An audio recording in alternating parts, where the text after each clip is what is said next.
Jawabannya apa? Destruksi, Pak. Destruksi, Destruksi, Pak. Oke. Kedua. Destruksi Basah. basah. Oke. Nggak usah saya bahas ya. Kan kemarin Oke. sudah dibahas destruksi. Ini yang, Pak. ini yang tidak tepat apa? Suhu tinggi, Pak. Yang D. Ya, jawabannya benar di ini. Bener.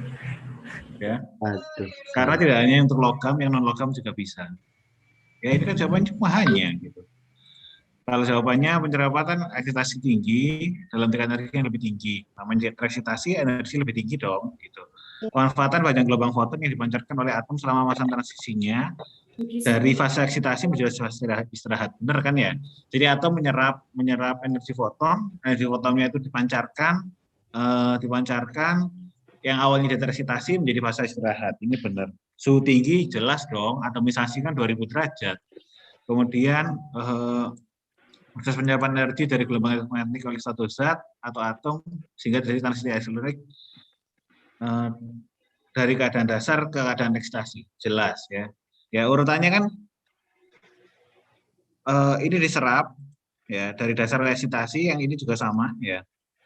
Menjadi lebih tinggi kemudian dipancarkan gitu. Kemudian menurunkan suhu tinggi. Ya, hanya dapat gunakan itu kurang tepat. Oke, yang ini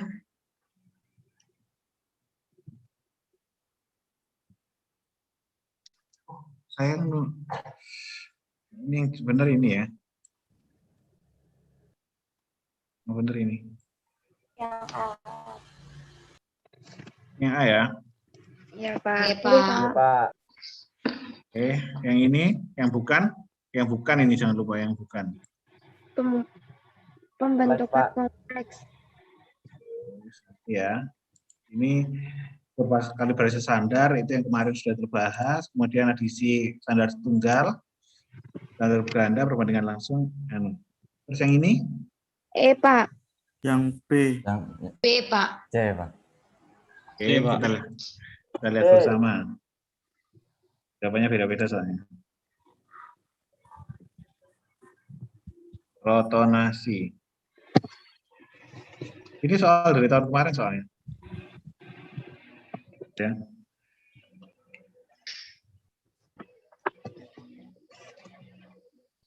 Oke, ini jawabannya apa jadi tadi? Yang C, Pak. C, Pak. Ya, larutan aerosol ya. Dari larutan aerosol kemudian solid. Desolvasi dari solid ya. Dari solid ya. Jawabannya cuma tinggal itu. Tinggal C doang. Ya. Terus ya. Loh, bingung gak sih? Iya, Pak. Bingung tadi. Jawabannya ada di slide saya semua kok. Iya, Pak, ada. Nebulizer. Nebulizer. Ini Nebulizer, Pak. Ya, saya nggak bahas banyak-banyak soalnya dari kemarin saya udah jelasin panjang lebar ya. Nyala. Terus yang ini. Yang C bukan, Pak. Iya, Pak. C. Oke, C. Yes. Terus yang ini. Yang D, Pak. Yang D. Oke. Berikutnya yang bukan ya. Bukan syarat analisis logam pada dan kosmetik analisis bahasa.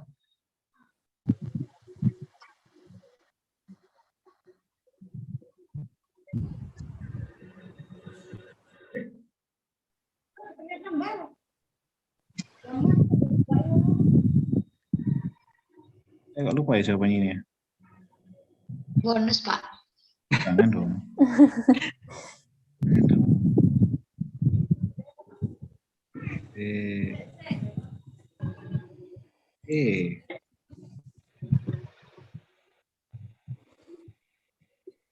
Nomor 10 ya. Nomor ini 9. Jawabannya A. Oh, banyak salah, Pak. Ya kan dia larut dalam asam, nggak pakai balut organik kan ya? Oh iya. Dia kan larut dalam asam kan? Coba kemarin diingat-ingat, ada nggak yang pakai pelarut organik? Kan nggak ada, punya kan pakai asam. Betul larutan jenis benar. Analisis kan analisis ya harus benar dong, lampu katodanya kan disesuaikan. Lautan standar dibuat untuk kurva minimal 4 gitu. Lautan standar kalau mau buat kalibrasi minimal 4 ya, dengan satu lautan blanko. Jadi biasanya ada 5, analis dalam bentuk ion, jelas dalam bentuk terion karena memang dia bentuk atom ya. Yes? Jelas ya? Jelas? Pak. Jelas, Pak. Nomor 11. Yang D kayaknya.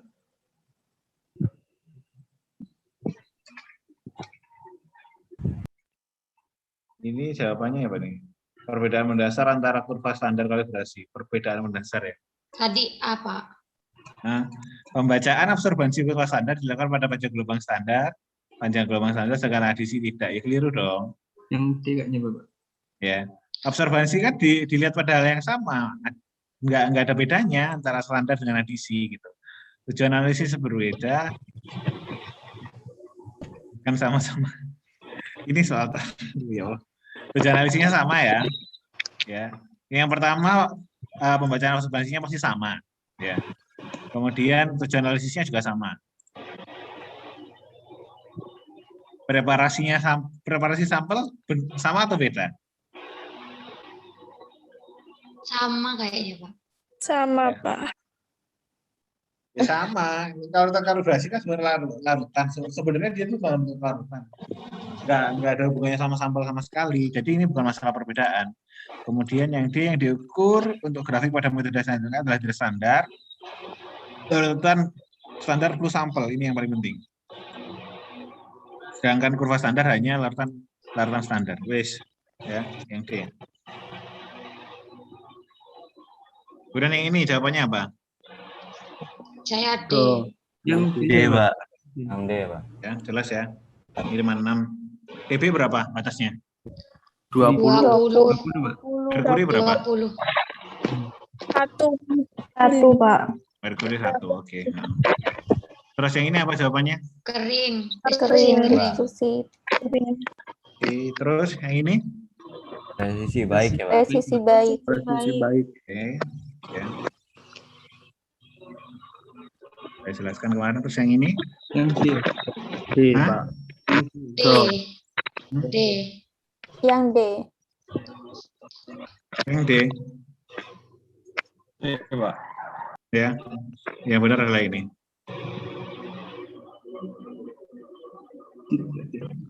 Ingat ya kemarin ini metodenya kan adisi standar ya, adisi standar. Maka kalau persen perolehan kembalinya itu lebih, ya itu normal karena ada yang ditambahkan gitu loh. Hasilnya yang ini kan kelompoknya Febri ya, kan hasilnya kan dapat dikatakan akurat, ya nggak sih? Iya, Pak. Kulon jawab C. Ya kan, sip. Sing duwe soal, sing duwe PPT sing keliru ya bacot ya. Pak izin bertanya, Pak. Yuk.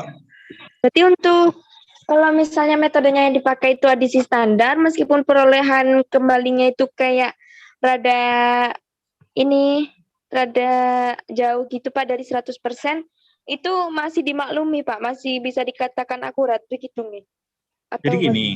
Jadi gini, metode adisi standar itu kan sebenarnya ibaratnya kita tuh memberikan 100%. Ya, sebenarnya STR3 ini yang anomali ya ini. Kalau dapatnya perolehan kembalinya 8,83. Tapi hasilnya yang kemarin kan diasumsikan dia apa tuh namanya benar ya. Diasumsikan benar. Jadi gini, apa tuh namanya? Ibaratnya saya itu nggak tahu ini hand sanitizer ya. Saya itu nggak tahu sekarang hand sanitizer ini kandungannya alkoholnya berapa. Di sini tertulis 70%. Tapi kan alkohol udah menguap dong. Gitu. Nah, jadi apa tuh untuk meningkatkan sensitivitasnya, meskipun ini alkohol dalam jumlah yang tinggi, saya bisa mengukur langsung. Untuk meningkatkan sensitivitasnya, saya tambahkan satu larutan standar alkohol menggunakan metode adisi standar. Saya sudah tahu konsentrasinya berapa. Contoh saya kasih konsentrasinya adalah 100 mg per liter atau atau 100 mili gitu, saya tambahkan. Maka hasilnya akan 100 atau lebih daripada 100? Lebih, Pak. Lebih. Ya, hasilnya akan lebih daripada 100. Ya, hasilnya akan lebih daripada 100. Itu adalah metode adisi standar. Metode adisi standar ini sebenarnya ya memudahkan untuk sensitivitasnya gitu. Supaya kita bisa mengukur akurasinya secara benar.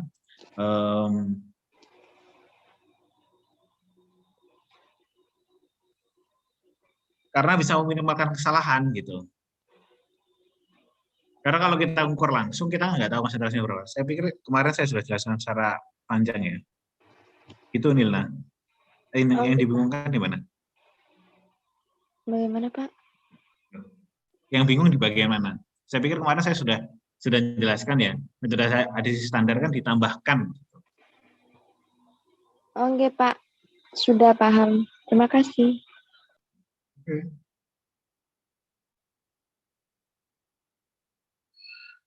Wes, cukup. Lanjut ke AE. AE biasanya manual atau Google Form? Pak. Di form, Pak. Tergantung dosennya sih, Pak. Terserah, Pak.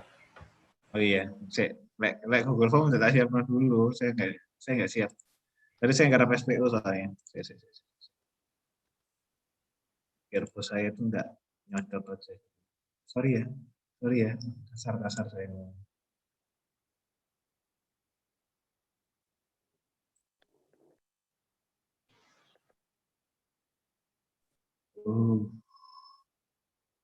Kalian istirahat dulu sebentar. Tak siapkan.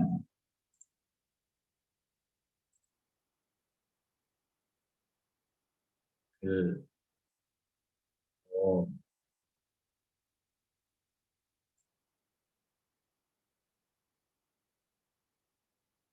Oke.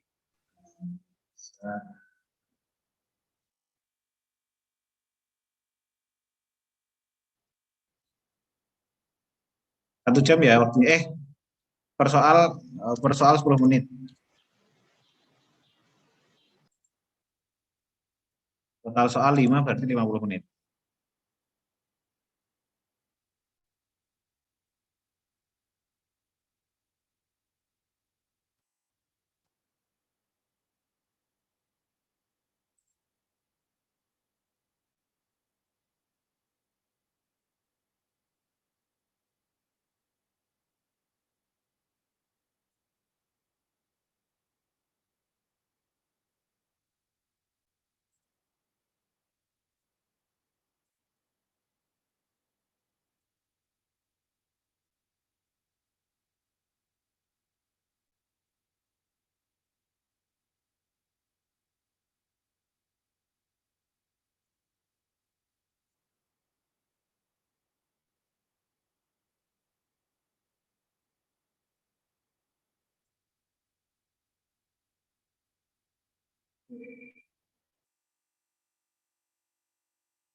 Oke, sudah.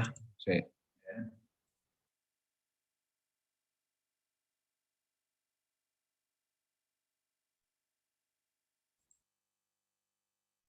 Ini berarti masuk nganu ya? Berikut lagi ya? Oke, Pak. Ya, mana bilang mana? Nah, Oke, Pak. oh iya. Ini ya. Oke. Apa tuh namanya? AE-nya sudah saya siapkan. Jadi 50 menit nih? Ya, 50 menit. Oke. Silakan diklik join ya.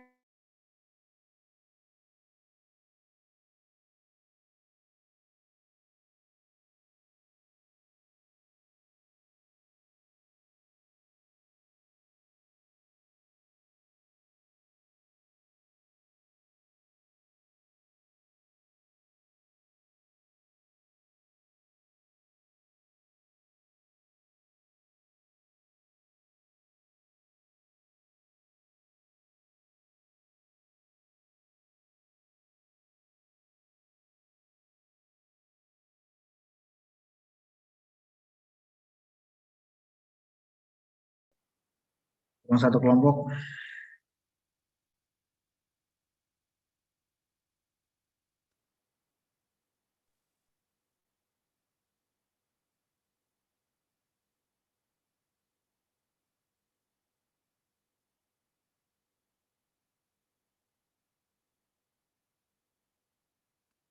Oke, sudah semuanya.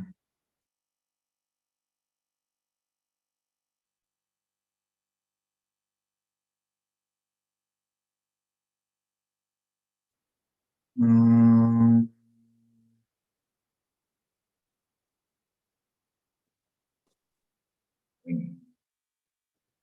Oke, kita bahas ya, langsung ke pembahasan ya, biar cepat.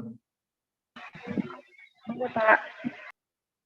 Oke, ya ini pertanyaan pertama, skenario 1, ya, itu ngomongin lipstick, kemudian mengandung lilin, minyak, dan pewarna sebagai 3 bahan utama dengan beberapa bahan tambahan, yaitu antioksidan, pengawet, dan parfum. Lilin ya. Bahan yang digunakan sebagai pengawet, pewarna, serta antioksidan dapat berasal dari logam. Logam berat seperti timbal dalam kosmetik biasa digunakan sebagai penstabil dan pelembut tekstur. Ya. Penstabil dan pelembut tekstur. Kalau lipstik digunakan mengandung timbal. Timbal yang digunakan lipstik biasanya tahan dari pengoksidasian udara dan tahan air. Lantas mengapa PP dimanfaatkan sebagai penstabil? Kenapa?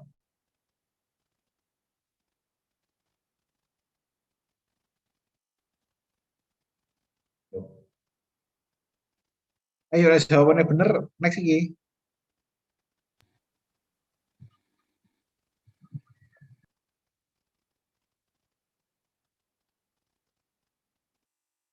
Halo.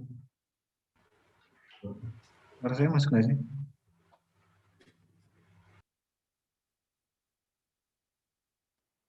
Selar ya? Halo. Jawab. Ya, Asmi. Tadi kami diskusi bahwa dari jawaban nomor 1 ini sekilas sudah di pertanyaan di skenario yang di akhir itu, Pak, yang dimana PP atau itu dimanfaatkan karena di apa ya tadi ya, Pak, satunya Melalui jawabannya Dewi. anti air dan oh iya, Pak, tahan dari pengoksidasian udara sama tahan air itu, Pak. Oke, salah. Izin menjawab, Pak. Ya, silakan. Saya masuk. Oke. Ya. Terima kasih atas waktu yang telah diberikan. Saya izin menjawab. Saya Sela Paramita, mewakili kelompok 20. Menurut kami, penambahan secara sengaja PB ke dalam lipstik sebagai penstabil dan dari sediaan lipstik yaitu karena dapat membuat lipstik menjadi tahan dari pengoksidasian udara dan tahan air.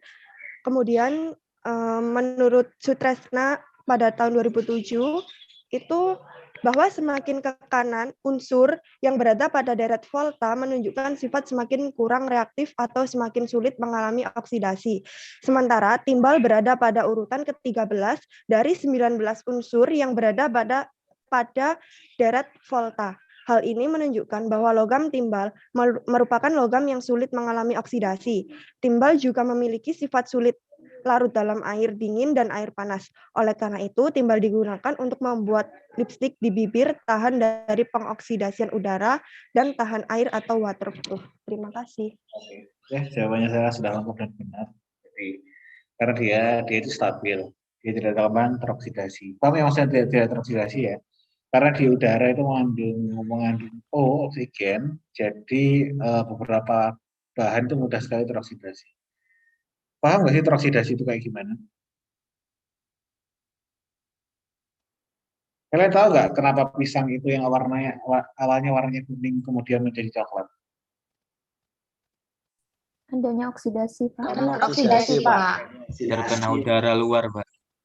Karena dia teroksidasi. Salah satu cara supaya dia itu nggak coklat biasanya diapain? Taruh kulkas. Dap udara, Pak. Gimana caranya menghadap udara, Salman? Itu, Pak, ditutup. YouTube apa? Plastikin, Pak. Ya. Aku, Mbak. Di bungkus plastik. Dibungkus plastik atau bisa dilapisi dengan sesuatu, Pak. Pakai plastik wrap, tahu kan ya? Plastik wrap. Yang biasa untuk seserahan itu ya, Pak? Ya rapi tak kamu, Pak. Yang buat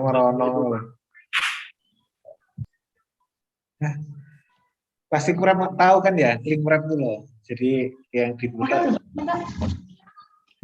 Tahu kan ya? Jadi biasanya di pesawat juga ada, Pak.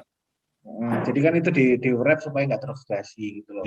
Jadi dia dibungkus di wrap aja, nanti dia tidak gampang teroksidasi gitu. Atau kalau pada manusia teroksidasi itu ya penuaan gitu. Penuaan kan makin lama teroksidasi, makin lama makin ambrol ya gitu mukanya. Kalian kan masih singset semua ini, kinyis-kinyis. Ya, oke jawabannya benar, tidak gampang teroksidasi ya berhubungan dengan yang pertama karena dia logam, kemudian dia deretnya semakin ke kanan maka dia semakin tidak akan teroksidasi gitu. Semakin tidak mudah untuk bereaksi gitu. Oleh karena itu dia digunakan sebagai stabil dan akhirnya juga dia kan nggak gampang larut dalam air sehingga lipstik itu menjadi lebih kuat gitu ya. Itulah kenapa PP dipilih gitu. Penjelasannya saya sudah lengkap, terima kasih. Oke. Masuk ke pertanyaan 2, bagaimana batasan kadar atau konsentrasi penggunaan PP? Ya, kan PP. Saya ingin coba jawab. Pak. Sebentar. Ya, tunggu saya selesai ngomong, saya belum selesai. Ya. Jadi tadi kan dijelaskan sama Sela, PB itu bagus sekali Pak untuk stabil. Tapi sampai mana dia itu aman? Ya, silakan. Saya, Pak. Saya Pak. Saya Pak. Ya, sembarang lah supaya. Saya. Nama. Saya jawab ya Pak ya. Saya Fitriani mewakili kelompok 17 berdasarkan peraturan BPOM RI nomor 17 tahun 2014 tentang perubahan atas peraturan Badan Pengawas Obat dan Makanan atau BPOM nomor HK 03123071106662 tahun 2011 tentang persyaratan cemaran mikroba dan logam berat dalam kosmetika dinyatakan bahwa batas cemaran timbal dalam kosmetika adalah maksimal 20 mg per kilogram. Kalau mau 20 mg kenapa? Kalau lebih, apa yang terjadi?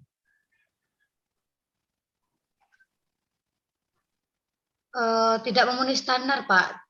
Oh iya jelas dong. Kalau pas 20, kalau lebih dari 20 nggak boleh standar. Apa yang terjadi kalau lebih dari 20? Akibatnya apa gitu loh pertanyaannya gitu.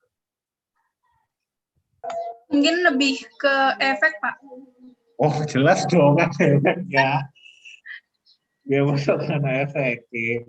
Lah kan dibatasi karena dia berefek buruk gitu loh. Ada efeknya Pak, efeknya buruk. Enggak gitu ya jamnya ya. Efeknya apa gitu? Apa yang terjadi? Racunan Pak mungkin. Oh ya, jelas sekali keracunan.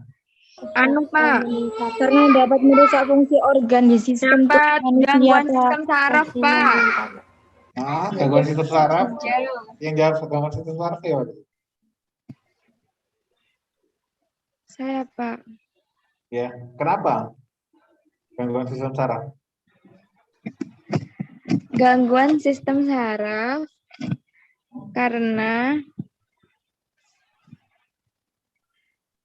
mungkin terlalu banyak kadarnya Pak, jadi masuk ke dalam kulit terus kena ke itu. Kok ngepir ya? Ya, dia akan menyebabkan gangguan sistem saraf. Ya, tapi pada dosis berapa sih dia itu berbahaya? Lebih daripada 20 Pak. Oke, pada peningkatan dosis berapa? Kalau dosis 10, apa yang terjadi? Kalau dosis 20, berapa? Kalau dosis 30, gimana? Kalau dosis 100, apa yang terjadi? Kematian otak.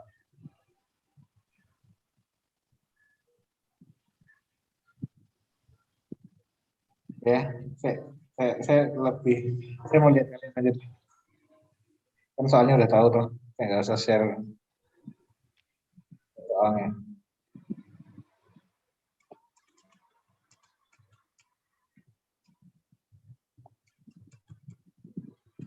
Hei. Halo.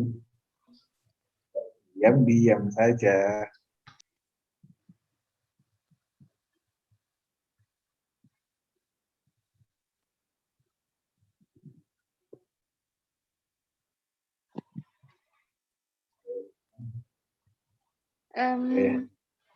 Udah tahu.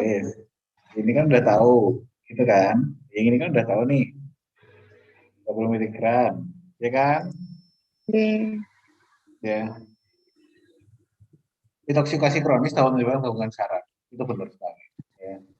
Intoksikasi dalam jangka yang panjang akan menyebabkan ensefalopati. Ensefalopati adalah kematian otak. Ya, diikuti dengan kejang, gangguan ginjal, dan gangguan reproduksi.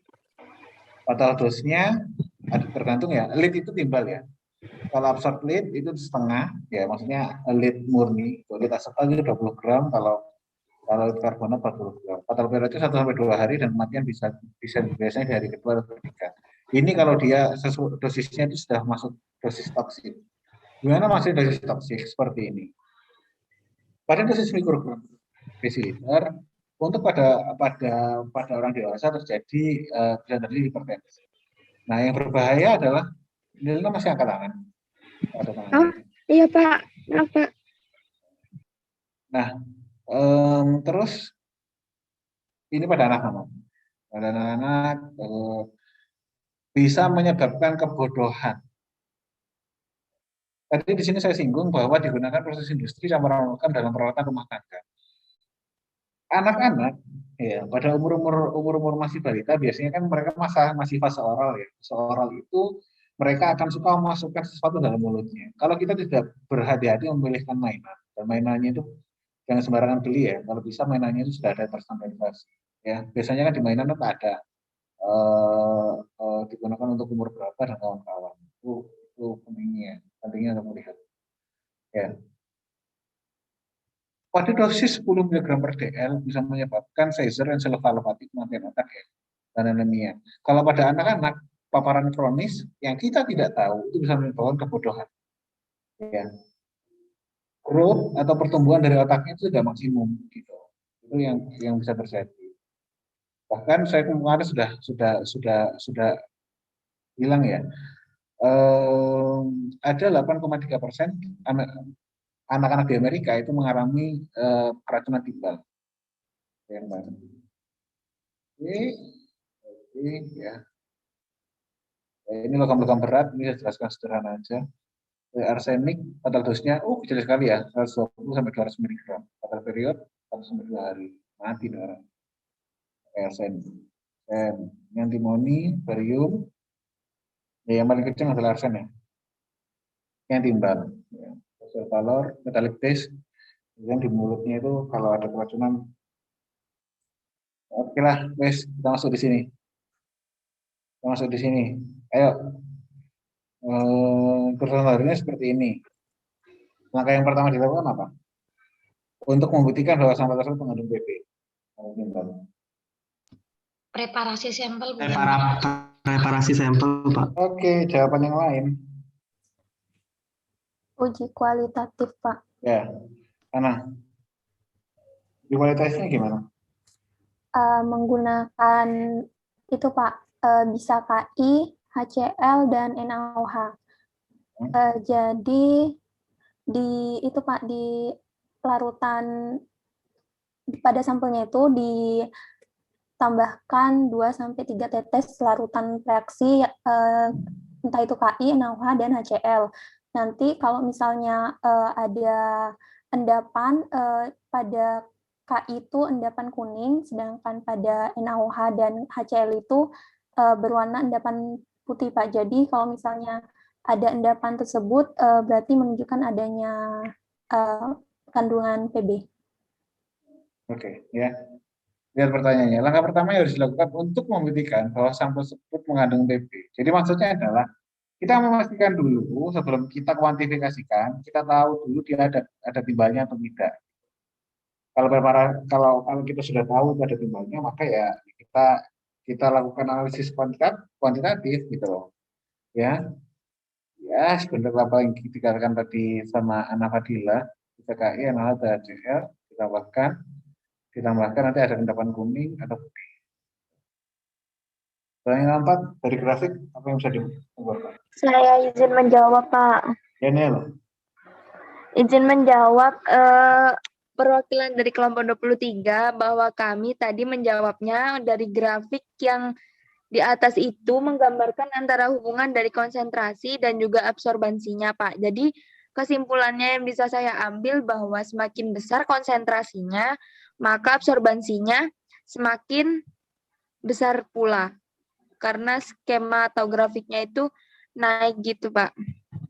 Terus? Ya gitu doang. Ayo Nil, masa gitu doang? Ya jelas dong absorbansi naik, konsentrasinya naik. Boleh menambahkan, Pak? Ya, siapa? Saya mau Fitri, Pak. Ya, tahu saya. Ya,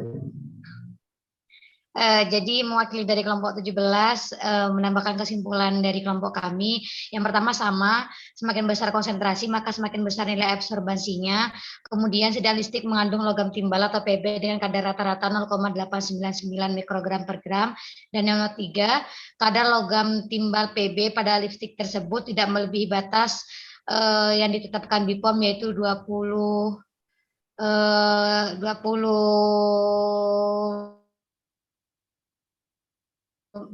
mikrogram per gram, Pak.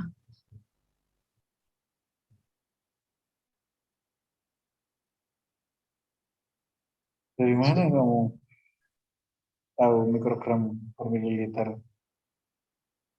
Di sini nggak ada satuannya. Ya, mesti miligram per liter sama aja ya.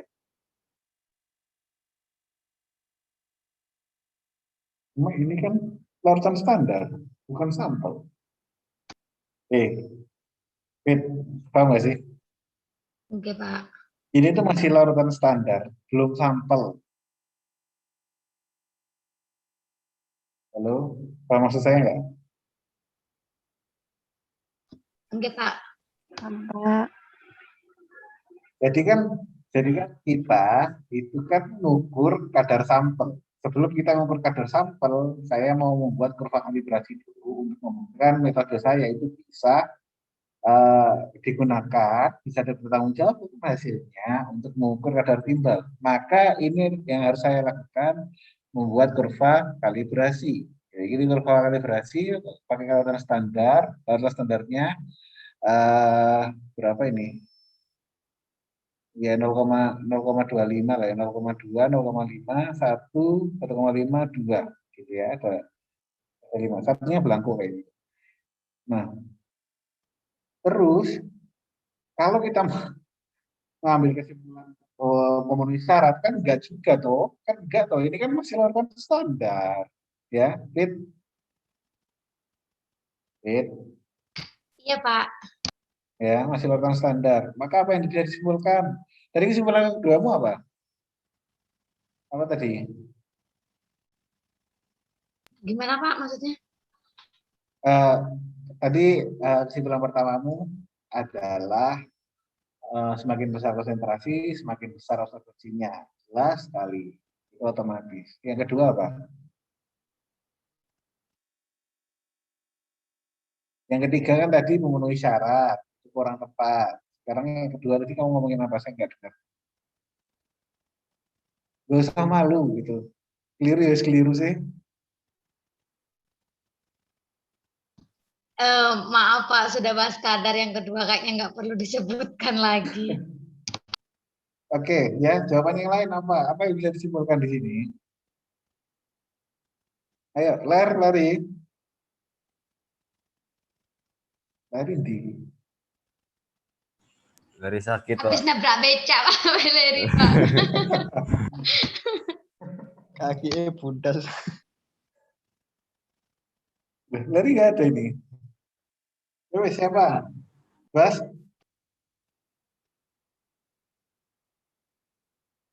Bas? Apa Bas? Ya, Pak. Gimana Bas? Kesimpulannya apa Bas?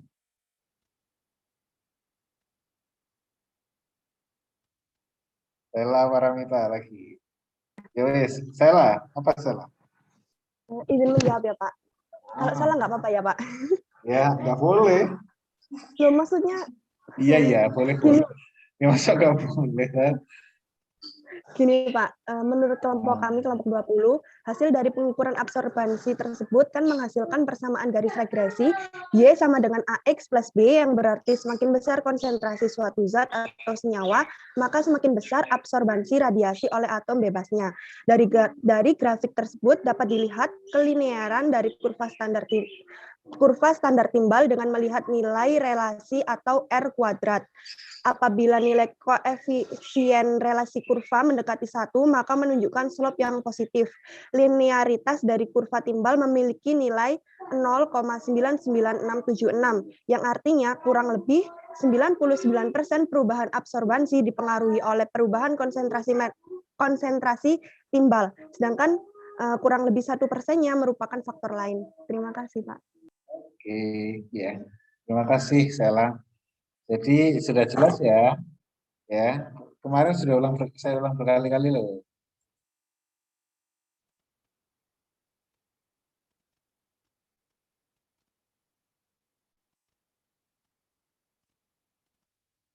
Ini.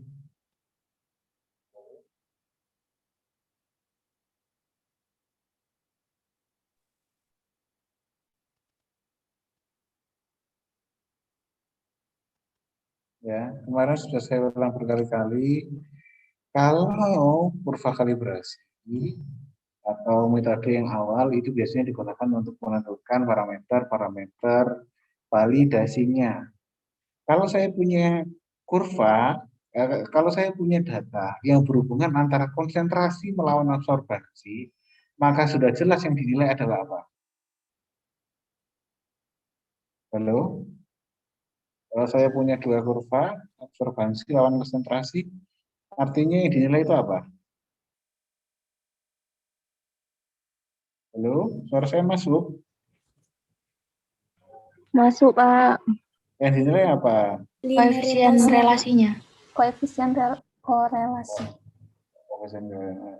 Linearitas. Ya, linearitasnya, dia garisnya, regresinya lurus atau tidak. Untuk melihat lurus atau tidak, apa yang harus kita lihat? R kuadratnya. R kuadratnya biasanya batasnya berapa? 1. Maksimal 1, Pak. Ya, maksimal 1 ya, jelas ya. Tapi batas bawahnya berapa? 0,99 sekian. Lebih daripada 0,995. maka ini memenuhi syarat linearitas. Maka ya sesuai dengan yang dibilang Sela tadi, linearitasnya bagus gitu. Ya, jawabannya cuma itu untuk yang ini gitu loh. Linearitasnya bagus dibuktikan dengan R kuadratnya adalah 0,99. Nggak usah nulis panjang-panjang, nulis gitu aja udah. Ya, karena sesuai dengan persyaratan linearitas yang bagus itu 0,99 ke atas. Oke, sekarang ini pangkat ya, sorry ya, ini pangkat ya. Pak. Ya Larry, nang dia kamu tadi, kata Pak Rafi saya. Mohon maaf Pak, tadi saya lagi ngobati luka Pak. Habis tabrakan sama beca, iya. Ngapain kamu tabrakan sama beca? Bentor Pak. Ya wes, semoga lekas sembuh. Ayo, gimana caranya? Caranya kita menggunakan persamaan regresi tadi Pak.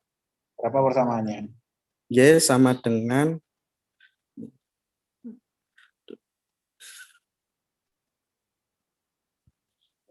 menang 0,6155. Kenapa bicara lagi kamu, Ler?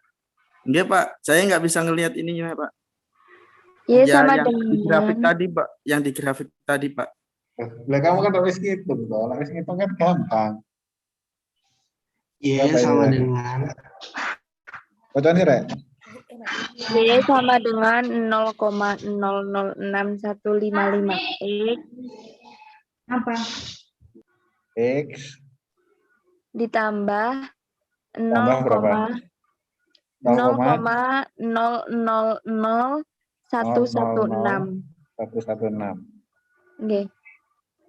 Terus berarti gimana caranya? Itu nilai rata-rata sampelnya Pak, absorbensi rata-rata sampelnya itu dimasukkan ke Y-nya Pak. Yang dimasukkan ke Y-nya apa di X-nya? Di Y-nya Pak. Oh iya, di Y-nya, benar. Berarti X sama dengan 3 kali 10 pangkat min 4 dikurangi 0,000116 dibagi 0,06615. Hasilnya berapa? 0,2989 atau 0,03. Oke. 3 kali 10 pangkat min 2. Ya, jadi jawabannya insya Allah sudah benar semua. Habis ini ada pertanyaan? Tidak Pak. Wes ya, clear ya? Iya Pak. Benar Pak. Itu Ya. paling UTB Pak. Bagaimana UTB Pak? Iya sih lah. Buku belum ngumpulin janjinya kemarin padahal. Pak, nggak apa-apa Pak. Isiannya apa mau sendiri-sendiri per dosen gitu. Mau gitu kan? Oh itu terserah dosen sih Pak. Kita nggak bisa itu Pak. Kita sasageo aja. Oke Pak. Oke, wes kalau gitu saya akhiri sekian. Terima kasih. Pertemuan AI sudah selesai. Terima kasih semuanya. Diskusi yang menyenangkan. Kita membahas AAS sudah sampai hari ini ya.